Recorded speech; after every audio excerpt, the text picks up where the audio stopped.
an oyster bar on the property of the Hilton Jackson, County Line Road. Show is also presented by Edwin Watts Golf Shop on County Line Road. That's the place to go for all your golf clubs and golf balls before you head out to Live Oaks Golf Club or Dancing Rabbit Golf Club. Edwin Watts Golf Shop on County Line Road. They'll be one of our main partners for the Masters next week. We have a big week of golf. We're going to throw a little party, too, next week. I'm looking forward to that. It's going to be great. Out of Bounds, 105.9 The Zone, ESPN. The SEC Insider Hit this morning is brought to you by Havana Smoke Shop. 2 locations, I-55 North Frontage Road and across from Shaggy's on the Reservoir. Havana Smoke Shop for all your premium cigars. Hail State Insider, GenesPage.com, the Boneyard Podcast. Steve Robertson joins us on the Modelo guest line. And, Steve, a lot of questions being asked after a rough weekend in Starkville for Mississippi State baseball as they were swept by the Arkansas Razorbacks. Well, kind of where do you want to start? But there's a lot of discussion around, dropping routine fly balls and then what is or what is not happening at the plate as far as hitting the baseball. Your thoughts? Well, the first thing I'll say is I thought, Friday, Arkansas just clearly beat Mississippi State. I mean, there's no defending that Arkansas was better.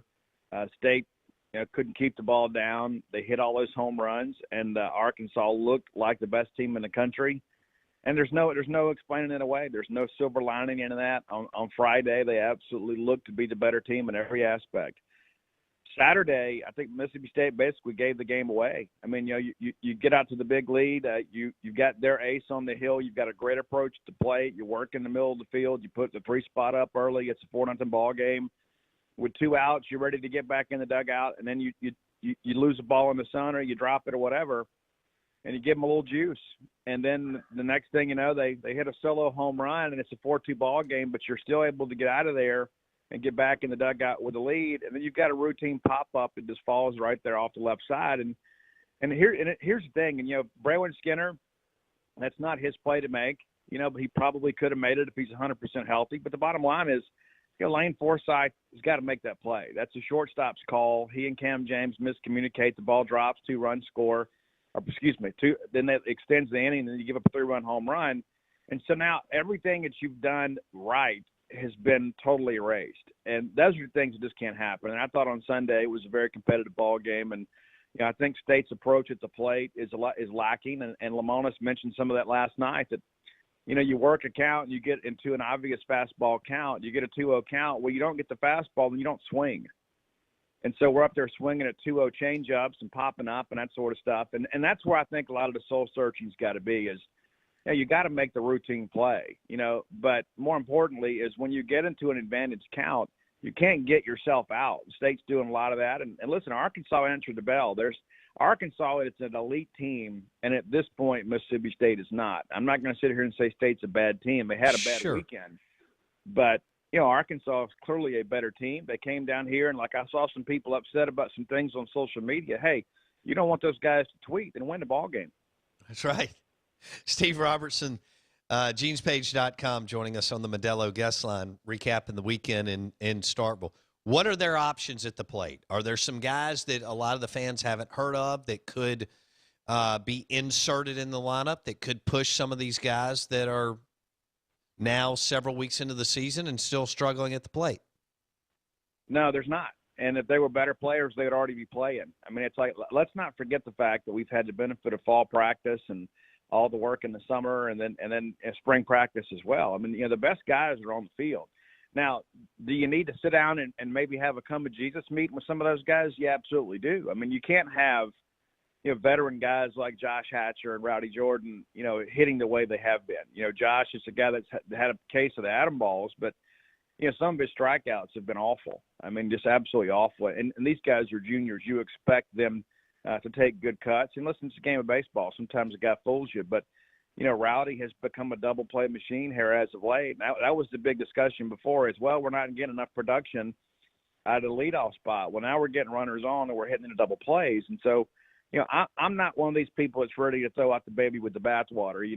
I think you learn from the weekend. You are 2-4 in the SEC. That's not where you expected to be, but it's not too far behind where you hope to be. And now State's got to find a way to have a great week, and you probably need to sweep this weekend. I mean, before you think, okay, well, we got to, win 2 out of 3 the next 2 weekends. I think now you got to win 5 of the next 6 to kind of hold pace here. But State's still a good team, but just not quite ready for prime time, and it shows. And I think a lot of that stems from offense. You've got to find a way to get that timely hit. And there were some times yesterday where you put together a couple 2-out rallies, but you couldn't get the big hit. And so some of those guys that have Major League Baseball aspirations need to think a lot less about that sort of stuff and more about the pitches coming down the plate, because you've got responsibilities here. And these guys have got to find that clutch gene here pretty quick, because the good thing is you get LSU and Arkansas behind you. And listen, I know LSU's not off to a good start. I think in the end they're going to be playing pretty well by the time the regionals get here. But, you played a couple teams that, that have normally had your number. Now you've got to kind of move on from that and say, okay, we can't let Arkansas beat us twice. We've got to find a way to go handle Kentucky and then go over to Auburn, who's proven to be absolutely awful. And, they'll get Fitz back at some point. I'm sure that'll happen when they play State, but, it's frustrating, but it's one of those things, too, you look at and say, let's take a deep breath and understand that we have 24 SEC games left to play. Steve Robertson, genespage.com on the Modelo guest line. All right, so you're basically saying there may not be a lot of, options to shake up the lineup? No, I don't think so. And, it's one of those things, too, like, Braylon Skinner's a guy that would have been starting opening day had he not got hurt. So that's not just an in-season adjustment. That's a guy kind of reclaiming his spot once he gets healthy. And, it's funny. You look at Brad Cumbus out there. I mean, Cumbus is hitting almost 400, and it's like you laugh about it. He gets a little dribbler out there in front of the plate, and there's another time he hits the ball down the line. But the bottom line, the guy's getting on base. Maybe you can find a spot for him. But, he's up and down and struggles at times with the SEC breaking ball. But, there's not a lot of options out there. And listen, Lamonis has played, just about everybody. I mean, maybe you could look at Kite McDonald as a guy that probably needs to get a few more ABs. I mean, he's almost a doubles machine. And granted, he's doing a lot of times against non-conference, pitching. So I think there is some hope for him in the future. But, no, I think your best 9 are out there. I think really the bigger issue is, rather than shaking out the lineup, is you got to shake some people up. I think you got to sit down and say, listen, this is your job. This is your responsibility. This is what we expect. Because I saw a lot of selfish swings this weekend. It's like you have an approach up there, and that's all we hear about is, we're going to hunt the fastball. And then you get into an advantage count, and you don't get a fastball. And so you swing at a breaking ball or a changeup there when it's a ball. And it doesn't make a lot of sense. You don't just get the green light because it's 2-0. What that gives you is the ability to really focus on one pitch and say, I'm going to sit here because I've got a couple pitches to work with. And if I don't get what I want, I'm not going to swing. But there was a lot of that free swinging this weekend. It balls out of the zone and balls that had sink on them. And you just expect better from disciplined guys and experienced guys. I thought Tanner Allen's a guy that had a couple big hits this weekend. And there's not a lot I would do with Tanner. I think you let Tanner be Tanner. But I think Rowdy and Josh have really got to step their games up. And you've got some other people out there like, Scotty DeBrew, who has really struggled against SEC pitching. And you expect some of that too. But the reality of it is you've got guys that are capable of getting these big hits. And I think you got to put some pressure on them rather than just say, okay, we're going to go put some other guys in the lineup. I think you lean into those guys that are capable of taking this team to Omaha. Steve Robertson on the Out of Bounds show and the Modelo guest line. Mississippi State swept over the weekend by Arkansas. Quick turnaround, Steve, as they'll get ready for Kentucky on a Thursday night series, which is most of the series this weekend, I guess, with Easter. Mingione's kind of coaching for his job. They're 5-1. I don't think they've necessarily played the best teams, but he may have something, and he's also coaching for his job, right, Steve? Well, I think possibly. I mean, I don't think Kentucky will make a change this year, but I do think Kentucky is an improved team. But you're exactly right. The quality of competition's not been great. But one thing that I'll say, too, kind of get Bulldog fans prepared for this, if they thought that the two-lane dugout was an irritant, you wait till Nick Mingione's group gets here from Kentucky. I mean, they are going to yelp and holler and scream every single pitch. And That's what they do. I mean, Nick is a high-energy guy that also understands the mental aspect of the game where you're trying to get in the heads of the opposing pitcher. And so, listen, they're going to come in here and be a scrappy ball club. I don't know that they, are on the level of the teams that we played to date. But, Kentucky is an improving team. And you got to know Nick's going to want to come in here and get one as a former state assistant coach. I mean, I'm sure that's their goal, thinking, you know what, we at least got to go get one. And State just simply can't afford to do that. I mean, worst case scenario, you've got to win 2 out of 3. But if State really wants to, get in this race and have a real chance to, to have a top 8 national seed, you probably need to go get a sweep this weekend. What did you make of the pitching? I mean, outside of McLeod, them jumping on McLeod with the 3 bombs in the first inning, and did you chalk it up as they pitched pretty well? Just some of the errors, like you mentioned earlier, extended some innings and made innings that they should have gotten out of, big innings on the scoreboard? I think that's part of it. They took advantage of Mississippi State and made some mistakes, but Arkansas was prepared. I mean, that's the thing. Christian McLeod is a guy that dominated LSU, and that LSU lineup is a lot like Arkansas, just not quite as experienced. I mean, they're a launch angle team that goes out there and tries to hurt you, and they're great mistake hitters. And this Arkansas team is a veteran team, and they were prepared. And you got to give the Arkansas coaching staff a lot of credit because after that first inning, I think a lot of people kind of looking around thinking, what have we gotten ourselves into? And my goodness. I mean, here we were, a lot of people thinking, we're going to take the series, and then before the first inning is in the books, your best pitcher, your best starting pitcher has been rocked 3 times. And I think, and this is one thing I'm going to point it on my show later today, they had home runs off all of State starters. I mean, and it didn't matter who you trotted out there. They were barreling baseballs up. And so that's not just, okay, well, State had a tough outing. That's Arkansas was very well prepared. They could have did a lot of advanced scouting, and then they swung at the pitches they know they could handle. Christian Franklin is a guy that we saw 2 years ago up in Fayetteville, and Ethan Small made him look like a junior college player. I mean, this is a guy that just simply could not hit to save his life. Then all of a sudden he gets a couple balls to drop. You look at his development over the last 2 years, that guy looks like a big leaguer, and he owned Mississippi State pitching this weekend. Yeah. And there were a couple times you get him, but listen, you tip the cap, and you got to also kind of compliment that staff for kind of staying with a young guy that had the tools, and then they gave him some time to develop. State's got some young guys like that too that had the tools, but just they're not juniors yet. And so Lamonis and Gautreaux and Foxhall didn't forget how to coach over the weekend. And I was speaking to Mike Nemeth this morning. I was like, Mike, this Monday feels a whole lot different than last Monday. This time last Monday, State fans are thinking, we got a chance to be number 1 in the country next week. And now we're just happy to be in the top 10. And there's going to be weekends like that. And, this is not like football where you go out there and physically overwhelm people. You've got to go execute pitches. You got to play defense, and you got to hit pitches that you can drive. It's not as simple as just making contact. And that's one thing that we spoke about is there was a lot of soft contact for Mississippi State. So Jay Gautreaux's got to get back to the drawing board and kind of get these guys coached up and get them ready to go. And you don't have a Jake Mangum or a Brent Rooker that can go in that locker room and just kind of get in the guy's face and say, hey, listen, here's what we got to go get done. The coaches are going to have to kind of get this thing resolved. And I believe they will be. But certainly today feels a whole lot different than last Monday did. Steve Robertson, the Boneyard Podcast, genespage.com on the Modelo guest line. All right, let's switch gears. Football. What are you hearing on offense?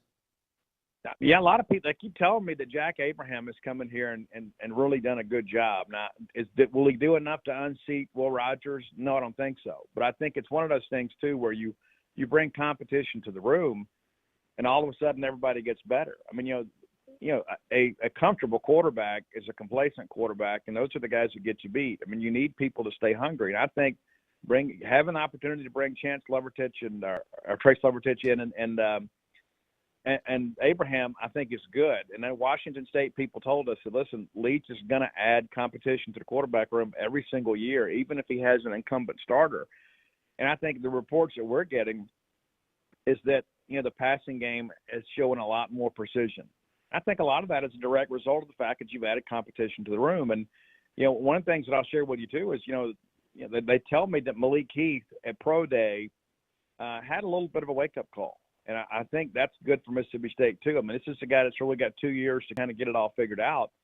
And all of a sudden there's all these NFL people around and people that you think are great or, are out there under the lights, and they realize, what, these guys have got a chance to go do something. And, some of the guys that you think are great players aren't having great days, or they are having good days, and you see the opportunities in front of you. And, I've heard that Malik's off to a good start in the spring. And, Austin Williams, of course, will steady Eddie out there. Everybody knows what they expect from him. But what I continue to hear is that we're pitching and catching a whole lot better as a quarterback and wide receiver group. And, the offensive line group is a little different this year because you've got a lot of guys in there that are a little hungrier, and what's crazy too about Pro Day is I had somebody tell me Darian Parker, he played at Mississippi State last year around 360. At Pro Day, he was around 330, and that he looked like a different player and probably made himself some money. And so, I think one of the things with this offensive line group is you've got some guard spots that are open. I'm told LaQuinston Sharp has made a big jump, and matter of fact, Mason Miller told me he's like a different person. And so that's good to hear too, because that's one of those two guard spots. You feel like, we've got a veteran guy that's been with us a couple of years that, should be able to get in there, that's seen SEC play and be able to contribute. And so, I think offensively you're right where you need to be. So got some questions on defense, but I'm encouraged so far. And I think just the fact that you've got some spring practice under your belt, you had the big scrimmage on Saturday, but I like what I'm hearing, but, at the end of the day, it's about what we're seeing in the fall. So hopefully we're taking the steps positively and taking advantage of these spring practices and can be a winning team this fall. Who do you expect to be the top 4 or 5 receivers? Well, I think Malik Heath probably has the highest ceiling of the returning group.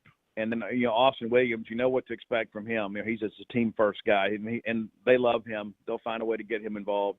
They really like Mekhi Polk.